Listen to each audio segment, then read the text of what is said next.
não se turbe o vosso coração, credes em Deus, credes também em mim. Na casa do meu Pai há muitas moradas, se não fosse assim eu vou-lo teria dito, pois vou preparar-vos lugar, e quando eu for e vos preparar-vos lugar, voltarei, e vos receberei para mim mesmo, para que onde eu estiver, estejais vós também. Muito bom dia, com a bênção, a graça de Deus. A palavra de Deus nos fala que os anjos do Senhor se acampam ao nosso redor e nos livra de todos os males. E é nessa fé, nessa confiança que nós nos levantamos nessa manhã, esperando que Ele esteja na nossa companhia, nos protegendo, amparando os nossos queridos para nos herdar a vida eterna. Todos os dias nesse canal nós estudamos um capítulo da palavra do Senhor. E nessa manhã eu vou convidar você a ter nas mãos a palavra de Deus no livro de Marcos, capítulo 12, o versículo 1. Depois entrou Jesus a falar-lhes por parábola.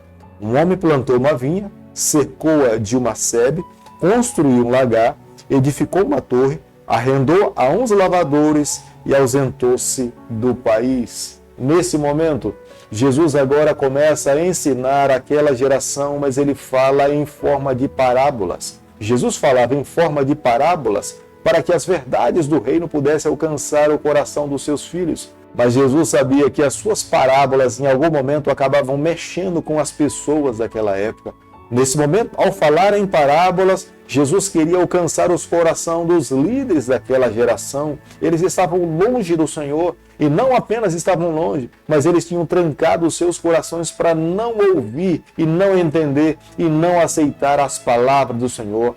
Os ensinamentos de Jesus os incomodavam, mostravam os seus pecados, mas eles não estavam dispostos a se humilhar, se arrepender, viver uma nova vida e aceitar a Jesus como o único e exclusivo Senhor da sua vida. Marcos omite a parábola dos 2 filhos e a parábola das bodas. Nós a encontramos essas 2 parábolas tanto em Mateus quanto em Lucas. Aparentemente, Marcos procurou registrar aquilo que mais falava ao seu coração. Ele entendia como sendo a maior ênfase de Jesus Cristo, que era o reino celestial. Com essa parábola, Jesus voltava o seu sermão diretamente para os escribas e sacerdotes daquela época. Jesus os amava, Jesus queria salvá-los, Jesus esperava uma vida de arrependimento, Jesus esperava uma confissão dos seus pecados, embora eles estivessem com os seus corações trancados, mas quando Jesus colocou os seus pés nessa terra, Jesus amou a todas as pessoas, Jesus não discriminou ninguém. O desejo final de Jesus Cristo era levar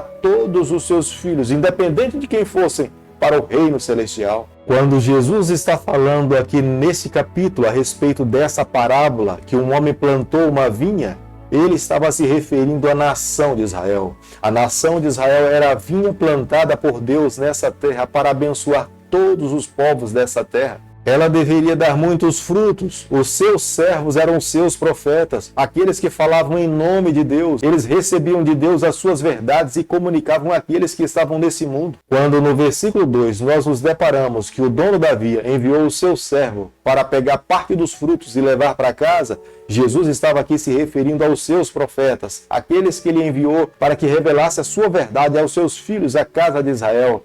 Mas a casa de Israel rejeitou o servo do Senhor, agrediu o servo do Senhor e os enviou de volta sem nenhum fruto dentro da sua cesta. O segundo servo enviado representava os mensageiros de Deus, mas as mesmas ações que fizeram com os primeiros servos do Senhor, fizeram também com o segundo. Marcos capítulo 12, o versículo 6, a Bíblia diz o seguinte: Estava ali ainda um seu filho, amado, e esse lhe enviou por fim, dizendo: respeitarão o meu filho.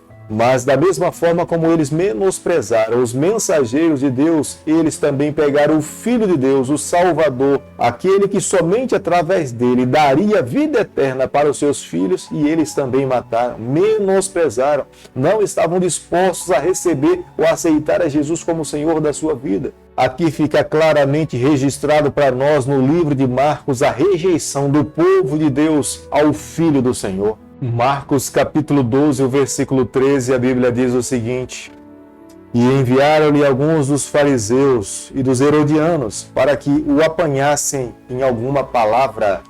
Aquela geração, em vez de acompanhar Jesus para aprender das verdades e colocar a sua vida em harmonia com os ensinamentos celestiais, eles acompanhavam Jesus para tentar encontrar em Jesus algum defeito, alguma falha, Eles queriam pegar Jesus nas suas próprias palavras. E aqui estavam os fariseus e os herodianos. Os herodianos eram uma classe de pessoas que eles não se opunham à invasão e à dominação dos romanos sobre os judeus, mas eles se opunham aos ensinamentos de Jesus Cristo. O tributo que estava sendo discutido nesse momento era um imposto pago pelos judeus à nação romana. Todas as pessoas deveriam pagar um imposto pela sua própria vida.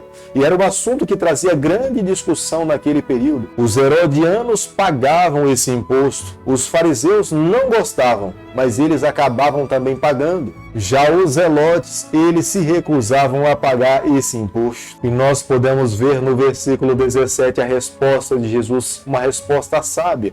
Jesus fala: dai a César o que é a César e dai a Deus o que é a Deus. Aqui Jesus estava deixando muito claro para cada um de nós que nós temos deveres celestiais. E esses deveres celestiais, eles precisam ser cumpridos quando nós amamos alguém. E aqui Jesus estava se referindo a amar a Deus. Nós cumprimos os nossos deveres espirituais. Mas pelo fato de estarmos nesse mundo, nós temos responsabilidades nessa terra, como cidadãos dessa terra. E nós precisamos representar o reino de Deus aqui nessa terra. Nós também precisamos cumprir com os nossos deveres civis. Marcos capítulo 12, o versículo 28, a Bíblia diz o seguinte: chegando um dos escribas, tendo ouvido a discussão entre eles, vendo como Jesus lhe houvera respondido, perguntou-lhe: bom mestre, qual o principal de todos os mandamentos?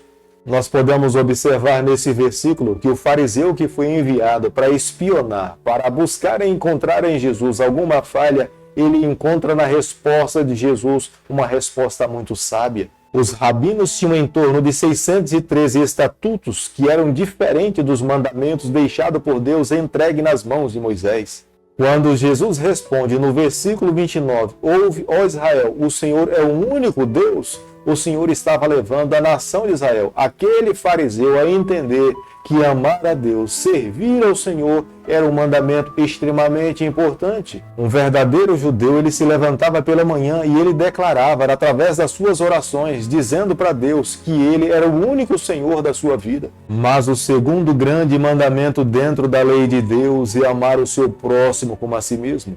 Eles se esbarravam nesse mandamento. Eles queriam e se diziam amar a Deus, mas amar o seu semelhante, alguém que estava ali ofendendo, como eram os romanos e outras classes de pessoas que estavam dentro de Jerusalém, era uma dor no coração. Eles não conseguiam fazer isso. E nesse momento Deus estava mostrando para eles que o caminho que conduz à vida eterna, nós não podemos trilhar levando no nosso coração ressentimento ou mágoas de pessoas. Além de amar as outras pessoas, nós precisamos amar a nós mesmos. Se alguém não consegue se amar, se ver digna da salvação, esse ser humano jamais terá forças para levar esse evangelho a outras pessoas. Observamos claramente que o evangelho do nosso Salvador Jesus Cristo, ele é holístico. Não é um evangelho pela metade, ele é completo. Ele, de fato, nos salva por inteiro e as pessoas também que estão ao nosso redor. Ao estudarmos o capítulo 12 do livro de Marcos, claramente nós podemos ver que Deus está em busca de verdadeiros adoradores. Pessoas que entreguem a sua vida nas suas mãos sem reservas. Pessoas que busquem viver nessa terra, mas que o seu coração esteja completamente comprometido com o céu. Praticar boas ações, mas se o coração estiver vazio de Deus, de nada adiantou. Nós precisamos sim praticar as boas ações, mas como resultado de já termos recebido o Senhor dentro da nossa vida e deixarmos que Ele conduza e afete a nossa trajetória.